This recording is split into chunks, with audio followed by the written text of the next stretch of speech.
Good afternoon सांग मैंने जय जगन्नाथ। आज छाड़ खाई स्पेशल को आपण मान को स्वागत करुच्ची। जेहेतु काली थिला छाड़ खाई किंतु मना है नथला जेहेतु गुरुवार से आज तो निहाती छाड़ खाई बनवाई पड़ो। से मॉर्निंग रू बाहरी गली टी आईस आने झीर मोर ये पड़ेलु बाटर देखु आम कॉलोनी मार्केट को आसचु।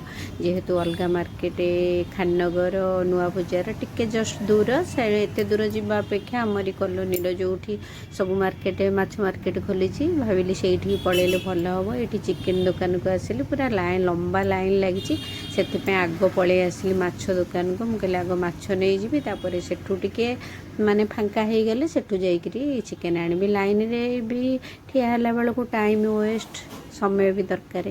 एबे सब नहीं पलि आसिली घर को पलि आसिली माछ चिकेन ये सब नहीं आसिली एबे घर को पलि आसिली।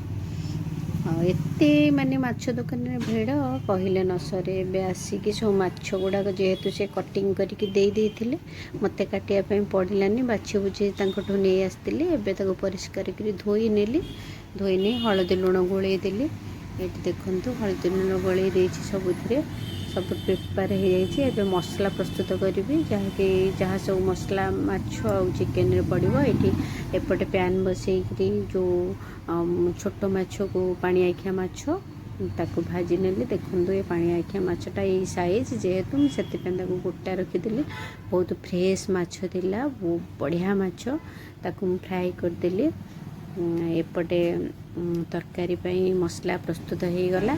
एबे मु पैन बसई ऑयल पकेली से डायरेक्ट मु मसला सब अदा रसुण प्याज टमाट सब मसला को ग्राइंडिंग कर देली पकईदेली। से लुण हल्दी लंका गुंड मीट मसला पाउडर आउ टमाट भी छोट छोट पीस करी काटिनी से सब ऐड करके मसला को भल से तेल छाड़िया पर्यंत कषि नहीं तापरे मसला कषि गला परे पानी जोगाड़ी देली। पानी जोगाड़ी ताको फुटिया छाड़ीदेली 5 मिनिट।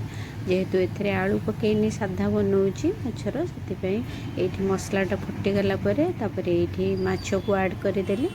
देखो माछ को ऐड करी पुणी 5-10 मिनिट फुटे देले। देखो पूरा बढ़िया से माछ तरकारी बढ़िया ग्रेवी भी होती बढ़िया हो सहित टिके धनिया पत्र ऐड करदबा।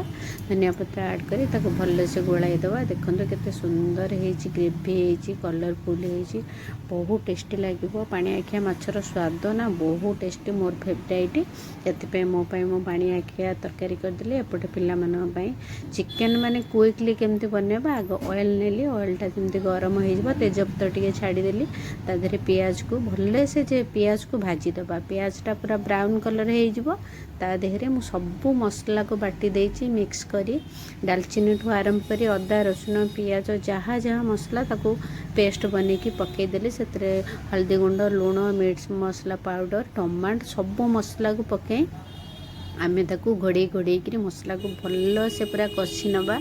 मसलाटा भल से कषि हो सबू से टमाटो प्रत्येक मसला जमती से मिक्स हो चिकेन को ऐड करदेली। चिकेन को ऐड करी चिकेन को टिके घोड़े घोड़े बहुत समय कषिया जे पर्यंत चिकेन रु पानी छाड़ी प्लस तेलटा बाहरी से आम जानाटा मसलाटा भी आमर रेडी हो गला चिकेन भी कषा हो गला। ये देखंतु पूरा मसला परफेक्ट हो गला। एबे मु गरम पानी करी गरम पानी जोगाड़ी देली गरम पानी पकईकी ताको भल से घोड़ाई दबा जे पर्यंत चिकेनटा आमर सिझिबो। एबे ताको घोड़ाई छाड़ीदेली। एबे देखंतु पूरा परफेक्ट मोर हो जाइए चिकेन तरकारी से धनिया पत्र टिके ऐड करदेबा।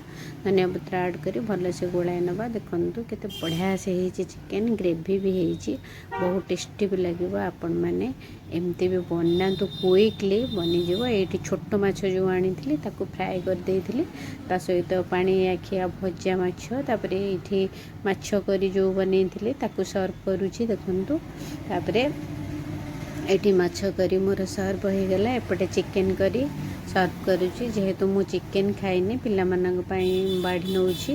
देखंतु केमती मो वीडियोटा आपण मान को लागिला निहाती आपण माने कमेंट रे जणेबे। मोर माने छाड़ खाई स्पेशल लंच थालीटा आपण मान को जदि भल लगुची लास्ट पर्यंत देखिए। जय जगन्नाथ रहिले आ गोटे वीडियो रे देखा।